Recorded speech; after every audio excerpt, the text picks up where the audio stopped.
good morning sa lahat mga master. Magandang oras sa mga viewers natin ngayon. So, ngayon lang ako muli nakapag-upload ng video about fishing. Kasi medyo matagal tayo hindi nakapag-fishing gawa ng panahon, diba? Maalon, tapos sobrang ulan dito sa amin sa Bicol. So ngayon, aking tatalakayin ngayon oras na ito about sa paano maging effective yung ating pag-fishing o yung ating pag-binwit. Sa mga newbie o magsimula pa lang, sana makatulong nitong video na ginagawa ko. So anyway, hindi naman pala ako professional na angler. So i-share ko lang sa inyo kung ano yung mga experience kung paano effective yung pag-fishing natin. Sana makatulong ito. So number one na ma-share ko sa inyo is sa pag-fishing, kailangan natin siyempre dapat may mga gamit tayo sa pag-fishing. Tulad ditong mga reels na hawak ko, at meron pa itong rod, no? So hindi lang ito, may maraming iba't ibang klaseng pag-fishing. Mayroong yung mga traditional na ginagawa, tulad ng bamboo lang, no? Tsaka may tansi, ordinary nylon. Ito mga nylon, ito mga line nito is yung mga hindi siya ordinary, no? Mga titibay at malalakas, no? Kailangan natin ng gamit sa pag-fishing para siyempre makakuha tayo ng isda, no? So yan yung una, no?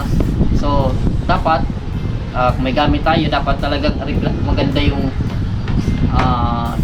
binwit natin at areglado, no? So hindi yung madali masira, no? Kasi may mga iba nagagamit ng mahina. So sa dagat hindi natin ma-expect na minsan yung isda kagat yan na malaki, kaya posibleng maputulan o masayang yung ating pag-fishing kung hindi quality o maganda yung ating setup. Hindi naman yung sobrang mahal, basta yung maayos at matibay yung setup natin, na hindi siya basta-basta na sisira agad, no? Kasi may mga nabibili ngayon na mabilis lang masira, no? Lalo sa dagat, kasi yung dagat mabilis makasira ng mga gamit. Kaya dapat na ayusin natin yung mga setup natin, no? At kung maaari ay check natin yan, no? Yung mga reels natin. So ito, chine-check ko ito, nilalagay ko ng mga langis, pati yung mga line nito, chine-check ko kung matibay siya, no? So yun ang mga unang isa-alang-alang natin. May setup tayo. So iba naman yung pag-fishing, minsan sa fresh water at minsan sa salt water. So kadalasan ang ginagawa ko sa akin yung sa salt water. So kung doon naman kayo nag-fishing sa tabang, so iba naman yung setup doon, ano? Pati yung lure na gagamitin, no? O minsan yung live bait ang ginagawa. So pangalawa, para sa pag-fishing natin, isang prinsipyo, kailangan po natin ng patience, no? Bakit kailangan po natin ng patience? Kasi minsan sa pag-fishing natin ay minsan ang huli hindi natin ma-expect na parating may huli. Minsan mapunta tayo sa magandang spot o sa spot na kulang yung isda at madalang. So pag wala tayong patience, baka hindi natin pagpatuloy yung pag-fishing, kasi na-discourage tayo sa every magpunta tayo sa dagat, no? At minsan yung isda wala pala doon, no? So pag wala tayong patience, hindi tayo, one time minsan may mga binibigay sa akin yung mga gamit nila, yung mga lures, kasi ayaw na nila mag-fishing. Siguro na-discourage sila kasi sa unang sabak nila sa tubig, sa dagat, wala silang na-encounter ng mga isda. So isang key para sa pag-fishing is yung patience, no?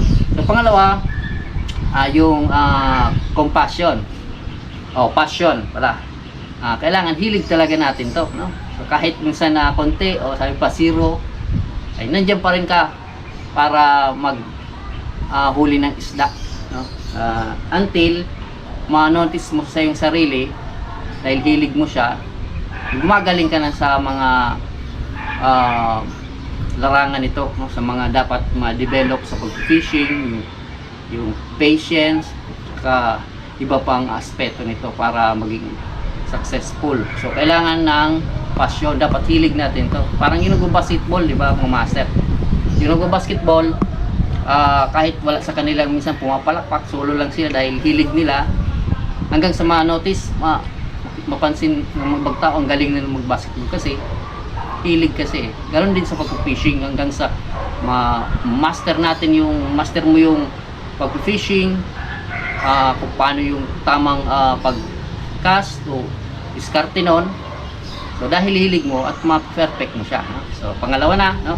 So pangatlo is kailangan ng self-discipline, no? Bakit kailangan ng self-discipline, no? Disiplina ng sarili? Kasi pag-fishing, lalo na sa timing, inaano yung timing ng huli ng isda. Kailangan natin kailangan maging maaga ng isang angler, no? Mga around 4, minsan 3 o'clock, 3 AM pa lang kailangan na gumising para pumunta sa dagat o sa laot. Kailangan mo prepare, no? Kailangan mo matulog ng maaga at ano pang gawin mong disiplina na hindi maaga kang magising sa umaga at hindi ka agad mapagod sa dagat. So pag nandiyan sa'yo yung discipline, ay malaki ang ma-accomplish mo, marami kang mahuling isda. At unang-una, pag maaga ka, makapunta ka doon sa magandang spot at yung activities ng isda, ma-timingan mo, kuha mo agad, mahuli mo sila, unlock mo sila, no? Sa tamang oras kasi naging maaga ka, no? Kasi marami kang maganda yung kondisyon ng katawan mo. Madaling sabi, na disiplina mo yung sarili mo para makapag isda ka ng maaga, no? So kailangan ng disiplina, yan yung isip ko din, no? So pangatlo siguro, pang-apat, kailangan siguro ng yung love, no? Yung pagmamahal. Bakit nasingit yung pagmamahal, mga master? Ito hugot. Kasi kung wala kang pagmamahal sa isang bagay, for example kahit sa anong aspeto, diba, hindi ka magsusurvive. Paano kung madalas zero or minsan na siraan ka ng gamit, kung hindi mo mahal yung mga gamit, diba? So anong fishing mo, pinabayaan mo, wala kang care, at darating ang time nasira agad yung mga fishing gear mo at wala, hindi ka makapagpatuloy. Sabihin mo napaka-expensive expensive naman talaga ito, pero lalo na kung hindi mo mahal mga gamit mo sa fishing, ibig sabihin hindi mo minamahal yung ginagawa mo, masasayang lang yung effort at yung passion mo, sacrifice sa isang sa ginugusto mong larangan ito. So kailangan ng love, no? Mahalin mo yung mga fishing, no?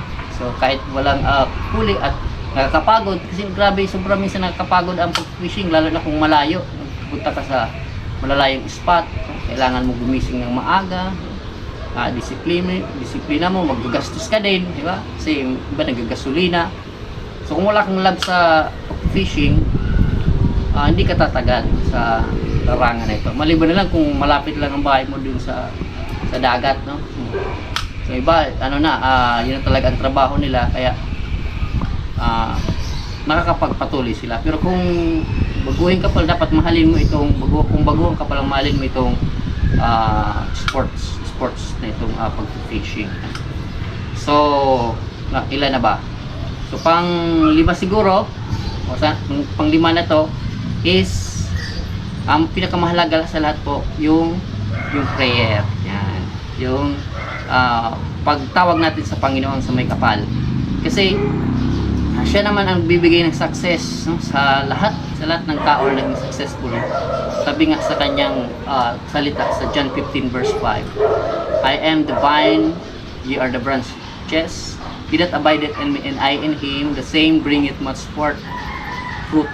But without me, he can do nothing. So, ibig sabihin, kung wala tayo sa Panginoon, hiwalay tayo sa Kanya, katulad na daw ng sanga, hindi tayo makapamunga. So, ibig sabihin, pinagmumulan ng success ng lahat nasa sa Diyos, nasa Panginoon.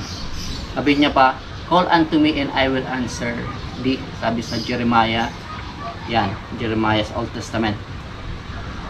Kaya kahit maganda yung mga setup natin, medyo gumagabi, pasensya na kayo, medyo gumagabi na. So dapat kailangan natin pa rin yung prayer, kasi nakasalalay sa Panginoon, magbibigay siya ng katagumpayan sa paglalaot natin at pag-iingat para ma-achieve natin yung goal na yan. Okay? So, pasensya na kayo, tinabot tayo ng gabi kasi medyo ano kami na late ako na bilis na maggabi ngayon. So, sana nakatulong itong video at ngayon malapit na maganda yung kondisyon ng dagat at mahabol ko yung makapag-fishing na ako, no? So, abangan nyo yan. So, sana pinandiyan pa rin kayo even daw na matagal akong makapag-upload dito sa YouTube. So, hanggang dito lang kasi gumagabi na. Sana nakita nyo pa rin ako, master. So, salamat, and this is Bro A YouTube channel. Bye!